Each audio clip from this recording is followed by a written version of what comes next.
Պարոն Բաղդասյան, վերջերս տեղի ունեցան կառավարության մի քանի անդամների փոփոխություններ, նշանակումներ, ինձ առասարակ ընդհանուր ձեր գնահատականն է հետաքրքրում, սրանք անձերի փոփոխություն են հասարակության աչքերում դեռևս չվարկաբեկված անձանց, նշանակելով ինչ-որ դրական փոփոխությունների ֆոն ստեղծել, թե իսկապես իշխանությունները 2017-ին ընդառաջ ինչ-որ քայլ են ուզում անել։ Ձեր հարցի մեջ մի մատնանշում կար, որ հասարակության մեջ չվարկաբեկված անձանց, ոչ թե չվարկաբեկված անձանց, այլ անհայտ անձանց։ Եթե մենք Հայաստանի համակարգը համարում ենք կոռուպցիոն համակարգ, եւ մարդը այդ համակարգից է գալիս, մի քիչ ներքևից, որտեղ անմիջապես ժողովուրդը չի շփվել, չի ճանաչվել, դա դեռ չի նշանակում, որ նա կոռուպցիոն համակարգի մաս չի կազմում։ Հետևաբար նրանք ուղղակի անհայտ են լայն հանրությանը, բայց իրենց շրջանակներում հայտնի են։ Սա ուղղակի անդրադարձ ձեր այդ մի մատնանշումն է, իսկ ինչ վերաբերում է կառավարության ընդհանուր գործունեությանը, հեռանկարներին, երկու հարց կա այդտեղ, մեկը Կարեն Կարապետյանը ինչու է համաձայնվել գալ վարչապետ, ինչ ունի իր մտքում, եւ երկրորդը ինչ կարող է անել։ Այն ինչը որ սպասում է հասարակությունը, Հայաստանի պետությունը, որպեսզի կայանա որպես պետություն, որպես ինքնիշխան պետություն, որպեսզի ժողովուրդը սիրի իր երկիրը, իր իշխանավորներին եւ չհեռանա երկրից, յուրաքանչյուր քաղաքացու հայտնի է մոտավորապես ինչ է անհրաժեշտ անել։ Կոռուպցիան վերացնելը ընդհանուր ասում ենք, բայց դա նշանակում է արդարադատություն եւ այլն, միշտ խոսել ենք այդ մասին, չեմ անդրադառնա։ Հետևաբար վարչապետը անկախ նրանից ինչ ունի իր մտքում կամ ինչ կարող է անել, պետք է նայենք այդ պրիզմայով, այդ սպասումները կարող է արդարացնել թե ոչ։ Չեմ անդրադառնա այն խնդրին, թե նա ինչ ունի իր մտքում, դա իր խնդիրն է։ Ես կանդրադառնամ նա ինչ կարող է անել եւ ինչ կարող է անելու դեպքում դեպի մարդկանց ակնկալիքները, քաղաքացիների ակնկալիքները արդարացնելը։ Նա շատ քիչ բան կարող է անել, որտեղ նա չի եկել ժողովուրդ չունի թիկունքում իրեն աջակցող ուժ։ Աջակիցը կարող է լինել ժողովուրդը։ Ժողովուրդը դրական սպասելիքներ ունի, այսպես թե այնպես։ Ինչպես խեղդվողն է փրփուրներից կախվում, ժողովուրդը ակնկալիք ունի թեկուզ Մոսկվայից ուղարկված, Մոսկվայի ներկայացուցիչից։ Գազպրոմի վերջը Մոսկվայի պետական ձեռնարկություն է, իսկ նա Գազպրոմի ներկայացուցիչ է Կարեն Կարապետյանը։ Եթե փորձի կոռուպցիան վերացնել, այսինքն են կոռուպցիոն համակարգերը, սխեմաները, որ կան եւ այլն, այդ ադմինիստրատիվ միջոցով մոտավորապես Ստալինյան համարենք, բռունցքը խփում է սեղանին եւ ասում է, ապա նա դա կարող է անել այն ժամանակ, երբ որ ունենա Սերժ Սարգսյանին հավասարարժեք կամ ավելի հզոր բազա, ներքին բազա նաեւ։ Արտաքին ենթադրյալ պուտինյան աջակցությունը դեռևս բավարար չէ, որտեղ ներսում կարող են այնպիսի բլոկ դնել, եթե նույնիսկ Պուտինը ուղարկել է որպեսզի փոխի Հայաստանը դեպի լավը, որովհետև այն ճանապարհը, որ ինքը ընտրել էր ֆորպոստացման ճանապարհը, Հայաստանը ոչնչացնելով ֆորպոստացնելու ճանապարհը, չտվեց դրական արդյունքներ, հակառակ ամբողջ հայ ժողովուրդը հակադրվեց Պուտինյան Ռուսաստանին։ Հիմա հնարավոր է, որ նա փոխել է քաղաքականությունը, արդեն դրական կենտրոնի դերով հանդես գա ի հակադրություն տեղական այս խավի, կոռուպցիոն իշխանական խավի։ Դատելով կառավարության կազմի առաջի փոփոխություններից, որ իմ համար շատ երկրորդական է, որովհետև առաջ են գալիս երկրորդ շերտում գտնվող անհայտները, կոռուպցիոն համակարգի մասնակից գործող երկրորդ շերտի մասնակիցները, բայց ամենակարևորը ցույց տվեց, որ իր այսօրվա աջակցությունը բավարար չէ այնպիսի մարդկանցից ազատվելու, որոնց համար ասենք կարող է զանգ տալ, կարող է բարեխոսել կամ Սերժ Սարգսյանը, կես խոսք ասել, կամ նրա տիկինը, կամ մեկ ուրիշը։ Նկատի ունեմ եւ Հրանուշ Հակոբյանին եւ կան բոլորը իրար հետ մի սխեմայի այդ անհատական մոտեցումները, անձերի մոտեցումները, որը Հայաստանում ընդունված է, իմ համար ընդունելի չէ, կա համակարգ, համակարգի մեջ գործող անձինք։ Լավ կլինի, որ համակարգը լինի նորմալ համակարգ, գործող անձինքն էլ դրա նաև նորմալ գործող անձինք լինեն։ Բայց Հայաստանում համակարգը արդեն աղճատված է։ Դատարանները ենթարկվում են գործադիր իշխանությանը, օրենսդիրը ենթարկվում է գործադիր իշխանությանը, մամուլը իր բացարձակ մեծամասնության մեջ ենթարկվում է նույն իշխանությանը, կատարում է նրանց պատվերները։ Այս պայմաններում նա կարող է քայլ հեղինակություն ձեռք բերելով 17 թվականին ինքնուրույն գործոն դառնա եւ ասենք վրացական տարբերակը, Սահակաշվիլիի տարբերակը, դեպքում կարժանանա ժողովրդի աջակցությանը, բայց եթե նա համապատասխան ուժ հավաքելուց հետո խնդիր դնի համակարգ փոխելու։ Հիմա նա համակարգ չի փոխում։ Նա համակարգի մեջ գործող վարկաբեկված 25 տարի վարկաբեկված համակարգի մեջ գործող կոռուպցիոն անհատներից ոմանցից ազատվում է, ոմանց փոխում է, օրինակ Գագիկ Խաչատրյանին ազատելը դա համենայն դեպս մեծ բան է, ձեռք բերում կարող ենք համարել որևէ մի վարչապետի համար, բայց միշտ հիշենք, որ ըստ սահմանադրության նա ենթարկվում է նախագահին, ուղիղ սովետական վերադասության կարգով է գնում եւ մեր մոտ ամենավերադասը նախագահն է։ Ինչքանով նախագահը կհամբեր, եթե նա որոշել է նորմալ գործեր անել, ինչքանով նախագահի կենսական շահերին բախվելուց հետո նախագահը ձեռը կխփի սեղանին եւ կասի բավական է, արդեն չափը անցար։ Նորմալ Ինչքան ազատություն է տված Կարեն Կարապետյանին, հա? Ինչքան ազատություն տրված լինի, միևնույն է, եթե նա փորձի նորմալ Հայաստան կերտել, նորմալ Հայաստանի մոդելի ինչ-որ մի բան ստեղծել, անպայման նա պետք է բախվի Սերժ Սարգսյանի նրա եղբայրների այդ շրջապատի կենսական շահերին։ Կենսական շահեր, որոնք ապահովում են բացառապես Հայաստանը թալանելու հաշվին։ Բացառապես եւ իշխանություն ունենալու առումով եւ նյութատնտեսական այդ իրենց հզոր հնարավորություններ ունենալու առումով։ Ահա այս բախման ժամանակ ինչքան կդիմանա Սերժ Սարգսյանը եւ երբ ձեռքը կխփի սեղանին ու կասի բավական է եւ կաշխատացնի իր ինքը այդ ներքին պալատական հեղաշրջումների ինտրիգների մեծ մասնագետ է եւ կհանի Կարեն Կարապետյանին out եւ նրան այլևս նույնիսկ Մոսկվան էլ չի կարողանալու օգնել։ Սարգսյանի որոշելիքն է լինելու թե Մոսկվայի, եթե հաշվի առնենք, որ Կարեն Կարապետյանի նշանակումը ինչ-որ չափով կապվում է նաեւ Մոսկվայի հետ։ Դե ես Մոսկվան չեմ համարում, որ ուղիղ ենթակայության է եւ եթե Մոսկվան ուզենա Սերժ Սարգսյանից ազատվել, ապա նրա համար դա այդքան հեշտ կլինի, նա կդիմադրի եւ ամեն ինչ կանի։ Իսկ Կարեն Կարապետյանի այն քայլերը, որը ժողովուրդը ակնկալում է, որի արդյունքում Հայաստանի համար լավ պետք է լինի, Սերժ Սարգսյանի եւ իր շրջապատի համար վատ պետք է լինի, Գալուս Սահակյանի համար։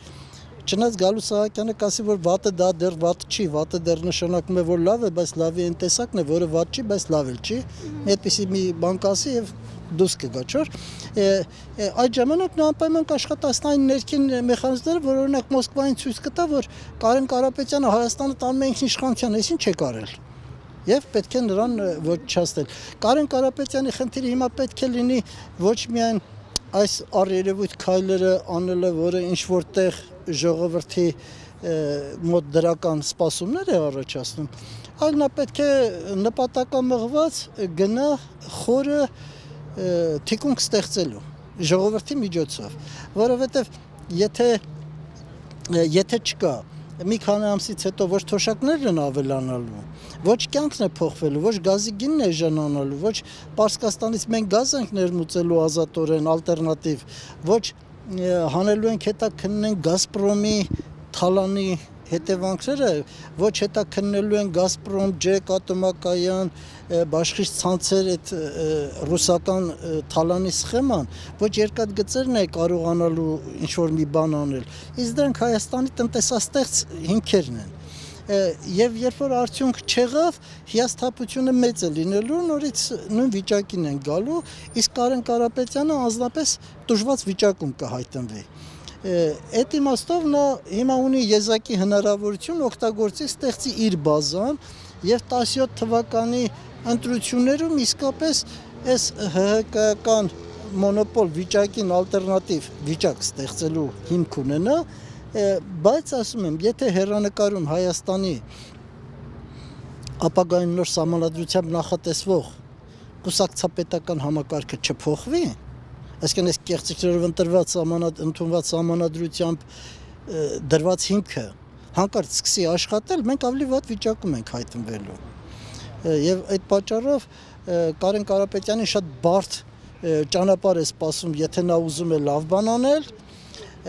իսկ վատ բանի ճանապարհը մեր մոտ հարթ խաղաղ ընթանում է ներքին ինտրիգներով, լուծումներով։ Պարոն Բաղդասյան, 2017-ից խոսեցիք իշխանության այդ վերադասավորումից, իսկ ընդդիմությունը պատրաստ է 2017-ին եւ մենք ունենք իշխանությանը ռեալ ալտերնատիվ ընդդիմադիր ուժ, որովհետեւ Սասնա ծռերի գործողությունները ցույց տվեցին մի մասը, որ ընտրական համակարգին առհասարակ դեմ են, հիմա էլ թիմընտրություններ են,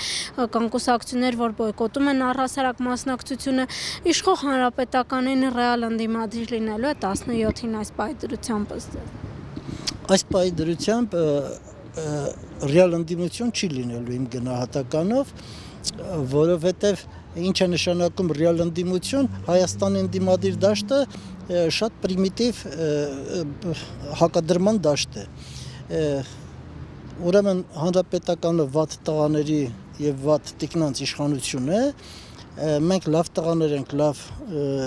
տիկնայք են մեր շրջապատում, հենց որ նրանց փոխարինենք մեր լավով, ամեն ինչ լավ կլինի, այս պարզ գաղափարախոսությունն է հիմա իշխում եւ դրա շուրջ սկսում են կռիվներ տալ, ամեն մեկը իբր թե իր թիմն է ամենալավը եւ ինքը կգա։ Իսկ ժողովուրդը թքած ունի այդ լրիվի վրա, ակնհայտ տեսնում ենք այս ընտրություններում, երբ որ ամեն մեկը ինքնավստահ գնում է, որ ժողովուրդը հենց իր խոսքը լսելով իր հետևից կգա, բայց գալիս են մի 50 հոգի մարդ լսելու ու արդյունքն ես գիտեմ ինչ է լինելու։ Հիմա չեմ ասի, որ չասենք այ էդ էլ օգնեց, որ սենց լինի, բայց հրազդանի նման է լինելու։ Ավելին չի լինելու։ 17 թվականին էլ առայժմ գործում են նույն մոդելով։ Սասնա ծռերի պորտկման ժամանակ ես առաջարկեցի նոր մոդել,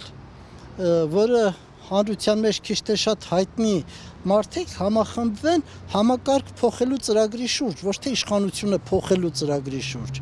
Իշխանությունը դա գործող համակարգի հիմքն է դարձել, բայց այդ ամեն ինչի աղբյուր գործող համակարգն է։ Ես առաջարկել եմ, որ միավորվեն ժամանակավոր կառավարության շուրջ, ինչը որ Վարուժան Ավետիսյանը հնչեցրեց նորից ՊՊՍ գնդից եւ վստահաբար համոզվեցի, որ նախ ժամանակավոր կառավարությունը ժողովրդի մեջ վստահություն կառաջացնի, որ ոչ թե եկել են իշխանությունը փոխեն ուղղակի լափամանից օգտվողների տեսքն ու դեմքը կփոխվի, այլ համոզված կլինեն, որ սրանք եկել են ժամանակավոր ընտրությունների համակարգ ստեղծեն Հայաստանում։ Միայն ընտրությունների համակարգ ստեղծելով իշխանությունը պատասխանատու կլինի ժողովրդի առաջ։ Սա մեկ եւ երկրորդը կառավարման համակարգում, ասենք գործադիր իշխանությունը պետք է պատասխանատու լինի ոչ թե տեսականորեն միայն քաղաքական 5 տարին մեկ, այլ անկախ դատական համակարգով պատասխանատու լինի, այսինքն զսպումների մեխանիզմ, համակարգային պատասխանատվության մեխանիզմ։ Մեր սահմանադրություններում չի եղել երբեք եւ այս նորում էլ որ սկսի գործել, նորից կհամոզվենք, որ չկա։ Նորից մեկ հոգու իշխանություն է, բայց այս անգամ կոմկուս գենսեկական իշխանությունն է։ Այս համակարգը փոխելու եւ ընտրահամակարգերը փոխելու ժամանակավոր իշխանության շուրջ, որ այս երկու խնդիրն է լուծում, ստեղծում է մաքուր դաշտ, որտեղ արդեն ամեն մեկը իր թիմով թող ցույց տա, որ իրենք ավելի լավ ձմերուկ են շուկայում դրված եւ արժե իրենց են ծնտրել, ոչ թե կողքինին։ Հակառակ դեպքում դատապարտված է պարտության, Սերժ Սարգսյան դատապարտված է հաղթելու, մինչև, ինչպես Վանո Սիրադեղյանն էր ասում, մինչև 2010 թվականին մեր դեմ խաղ չկա, հետո պարզվեց այդպես չի, մինչև ինչ-որ մի ֆորս մաժոր։ Դա միջազգային հարաբերություններով կլինի, Ղարաբաղի հարցով կլինի, Ռուսաստան, Թուրքիա, Ադրբեջան այս եռյակի խաղերով կլինի, թե ինչ, անպայման մի բան կլինի։ Դրա արդյունքը վատը միայն այն չի, որ իշխողները կպատժվեն, կտուժվեն անպայման, որոշակիորեն, պետությունն է տուժվելու, ժողովուրդն է ավելի շատ տուժվելու, ես առաջարկում եմ ուշքի գան, այս էյֆորիայից դուրս գան, հենց որ ընտրությունները առաջիկա ընտրությունները վերջանան, մի անգամ լրջանան ու լուրջ մի հատ նայեն, ասեն մենք պարտվեցինք, ոչ թե բացատրեն, թե ինչու պարտվեցինք, այլ ընդունեն, որ իրենք պարտվեցին, հետևաբար իրենց ընտրած գիծը համարեն, որ դա չէ միակ ճշմարիտը, ընդունեն, որ յուրաքանչյուր առանձին վստահության ինչ-որ պաշար ունի, միասին կունենան հզոր պաշար եւ հնարավոր կլինի 88 թվի նման հեղափոխական շարժում սկսել, որտեղ ժողովուրդը ամբողջությամբ զզված է, բայց չկա այն կենտրոնը, որին հավատան, որի շուրջ միավորվեն։ Սասնա ծռերի ելույթի ժամանակ նոր խորհուրդը ցույց տվեց, որ հնարավոր է ստեղծել այդպիսի ուժ։ Ու դուք պատկերացնում եք,